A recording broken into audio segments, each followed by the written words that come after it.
Hi, I'm Tim Williams. I'm the main researcher and author of Digital Hume, the strategy for a smart region. I'm a principal at ARUP and I work with the ARUP team and colleagues from Hume RDA and local government there to develop what I think is a really groundbreaking strategy. I thought I'd go straight into say a little bit about the background to the research and why it's so important.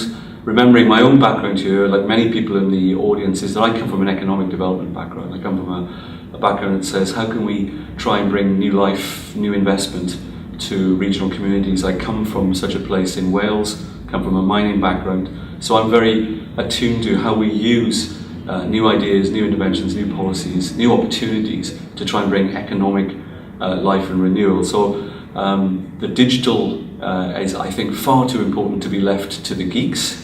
And that's the sort of spirit that runs through this report. It's a technically informed report about the digital opportunity for Hume, but it really says what kind of place do we wish to create, what kind of economy do we wish to have, and how can we bring the public and private partnering together to do this. So it's really about economic development and regional renewal. It's really about public service transformation and the role of government, and it's also about community development. So I think to dig into the report, and then I think what we'll do is we will set out some of the key elements in the report, strategic focus by strategic focus, and my colleague from ARUP will ask me the questions and I will give you the answers. So as the national broadband network arrives in the Hume region, we think there is an opportunity, a challenge and a duty. The opportunity is to exploit the potential game-changing infrastructure of the NBN for regional Australia. It's almost more important for regional Australia that this goes well and is exploited than for the major cities, and I think that's a very important thing to understand. But also it's part of a new digital economy of which it's a catalyst. So this is a strategy not just for the NBN, although it's got a lot to say about making that happen well. It's really about the wider digital universe. The challenge, I think, is to overcome the barriers to good telecommunications access and to ensure all communities and businesses in the region are digitally enabled. So we've got to overcome some barriers, but we've got to identify what they are. And we've got to think of it as not just about business, but about our communities as well. The duty sounds like a heavy word, but it's a good word to describe the obligations of partners to this. And just to say, one of the impressive things about Hume is the pre-existing partnership between the public, private and not-for-profit sectors that already exists. So our strategy work is not an orphan. It fits in very strongly to a pre-existing regional collaboration which has been very successful and identify the core elements of an economic strategy. Already we fit into that. So the duty is to collaborate and innovate.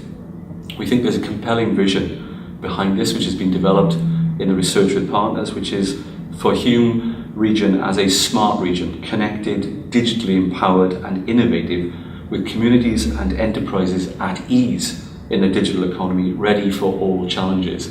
That's our overarching vision. Is about economic growth and diversity, a strong, skilled, inclusive and engaged community, really important to participate in the global economy.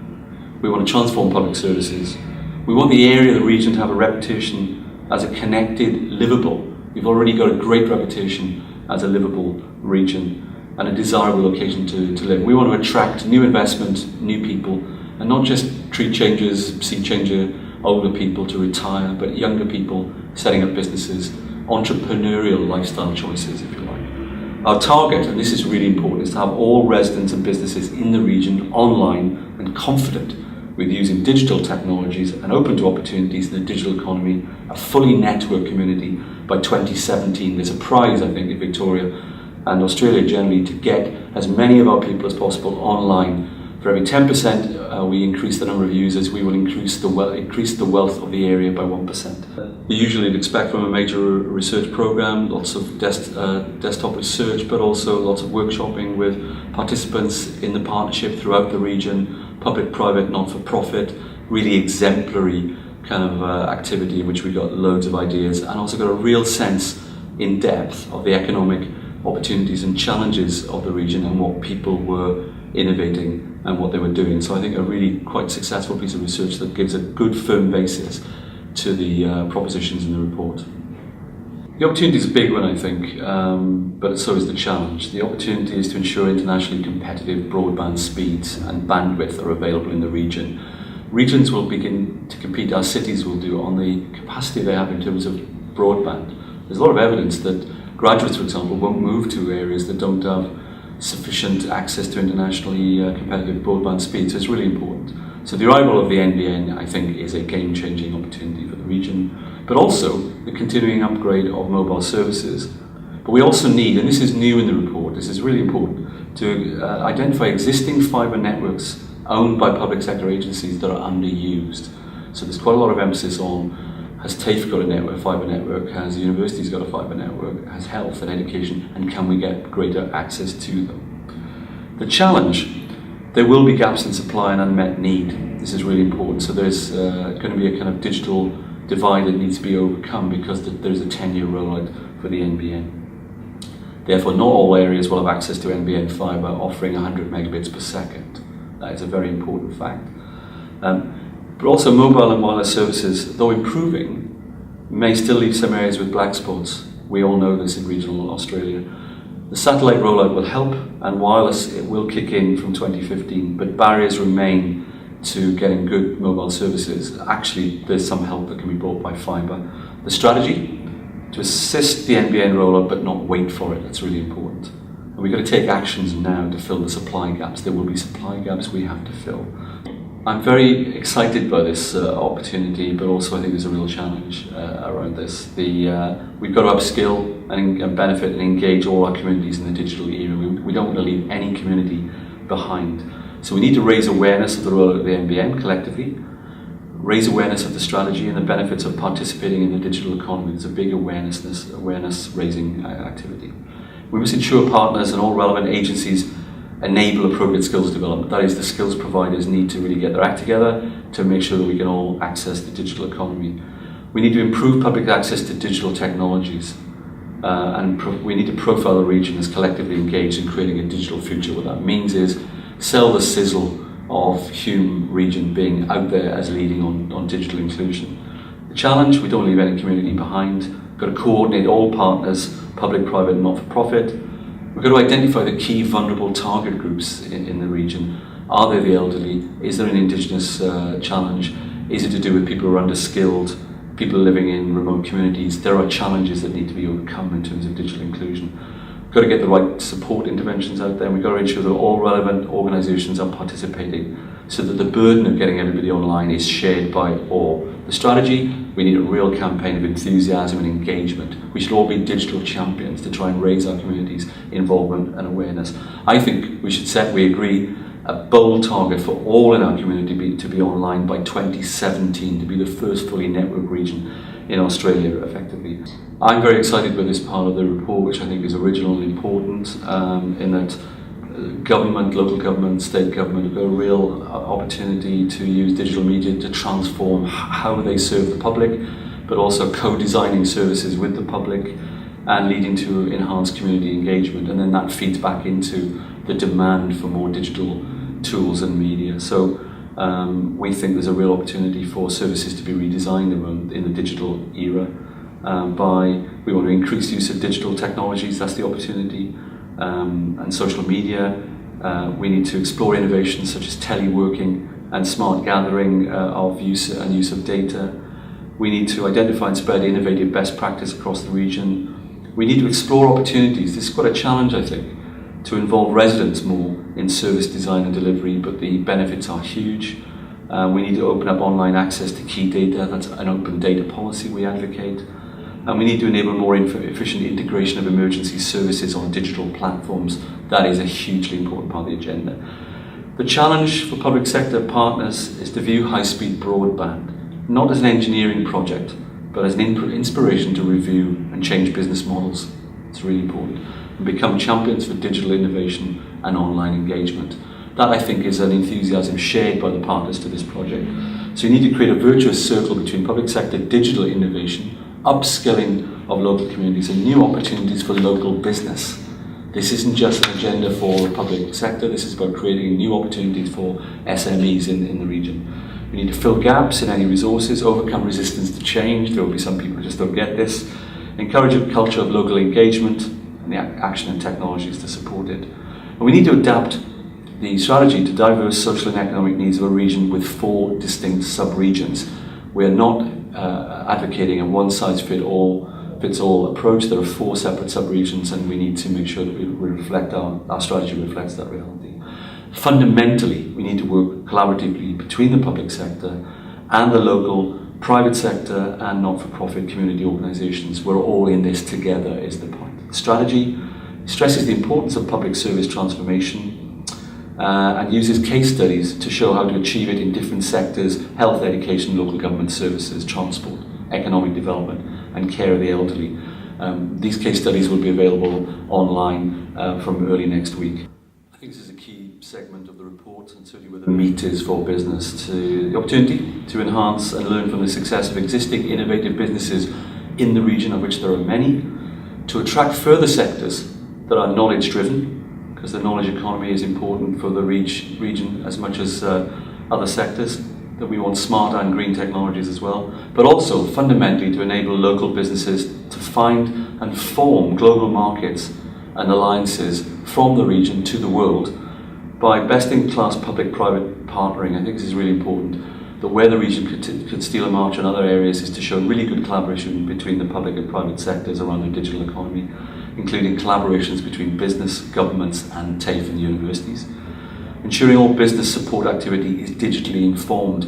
In the next 5 years, we won't be talking about the digital economy, it'll be just the economy, because digital will underpin it all. Promoting skills acquisition and knowledge sharing is a really important part of what business needs to get hold of, and we need to help business acquire the skills. Creating direct procurement opportunities through the public sector, helping the local digital economy develop through its procurement. And we need to target support by local governments to promote the economic opportunities of key sectors in each sub-region. So the strategy, the economic strategy, is nuanced by the particular form of the economy in the sub-region, so that it's relevant to all the sub-regions. And we need to market the area as the region for digitally enabled businesses in Victoria. The challenge is to ensure that the strategy is relevant to the diverse sub-regional economies and sectors, and helps upgrade the digital capacity of all kinds of enterprises, be they big or small, in whatever sub-region they are. So we need to, so that we look at the diverse sectors and sub-regions. That's an important part of the strategy. Relevant case studies will help. Examples of best practice innovation will be there. This effective partnering between the public and private is important. Knowledge sharing is critical. Encouraging new business opportunities through being digital and having the digital infrastructure in the region that will attract new business. Ensuring the right digital infrastructure is in place to grow the new sectors. And finally, ensuring the right marketing strategy is in place to promote Digital Hume as a place to do digitally enabled business. We need to overcome any market perception that there are certain kinds of business we can't do in this region. That's no longer true in the digital era. The strategy is informed by best practice on digitally enabling business and focuses on the needs of SMEs, so it's not just on big business and key existing sectors in the sub-region, but also on attracting new businesses. It identifies opportunities for the public sector, the skills providers, but also the peak business organisations, the chambers, things like that, to collaborate to promote the digital economy in the region. Collaboration is at the heart of this. Well, you shouldn't keep your excellence to yourself if you're doing something innovative, and this is at the heart of how to use this process in this document, which is about the brand, Digital Hume, the brand. And you need to use Digital Hume to strengthen the region's branding and identity as a forward-looking, connected, smart region with a great environment and a diverse, modern economy, attractive to current and future investors and communities.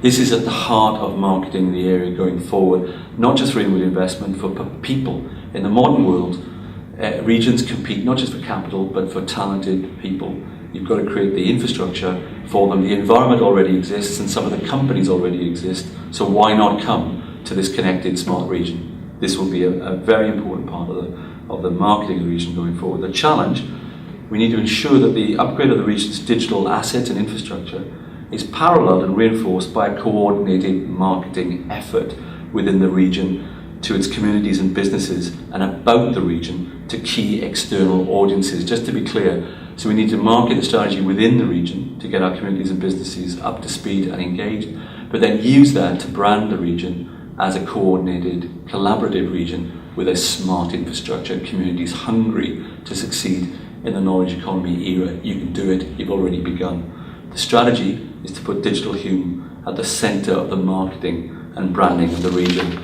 Key enablers are very straightforward. One is the bringing together of all partners together in a Hume regional digital partnership. It's a very big and simple thing to do and would be based on your existing partnership effort. Just develop a new agenda. Excellent and very straightforward. Key enabler 2 is that a lot of partners are up to individual activities, and the challenge is to bring them together, to learn from them, coordinate them, and to some degree to brand them together as Digital Hume, sharing resources with partners, sharing lessons, particularly, for example, around the NBN rollout, where in order to really maximise the impact, it would be great to set up a learning partnership which says, this is what we learnt in our area, so you can save time and effort in implementing an even better implementation approach in this other area. So I think that's on the basis of your existing partnership that will lead to success. Conclusion, this is not about just the inputs around the digital world. The report contains a lot of tools about improving the use of digital technologies, and lots of initiatives around making sure that there are no supply gaps with the NBN and with mobile. But it really is all about the transformation that we can achieve through these technologies in the community, in society, in the regional economic offer, in public service transformation. It's not about the inputs, it's about the outcomes, economic diversification and renewal, redesign best-in-class models of public services available without long-distance travel, community revitalisation, well-being and engagement, a better demographic balance, very interesting in a region which is, like lots of regional Australia, ageing and losing some young people. Can we attract a new demography? And yes, we can. Retain more people, young people? Yes, we can. Can we attract families and entrepreneurs to relocate with this kind of infrastructure? Yes, we can. Innovative approaches to education, health and community engagement are at the heart of what you can do with the new technology. Raising skill levels will be important. Enabling lifelong learning. This is all within grasp through this technology and through this strategy. And greater environmental sustainability in the context of climate change and fire hazards. All that is essentially what the report is about. It's a core strategy for the region. It will develop and promote its viability, its assets, its attractions. It's central to the success of the Hume region going forward. It's that important.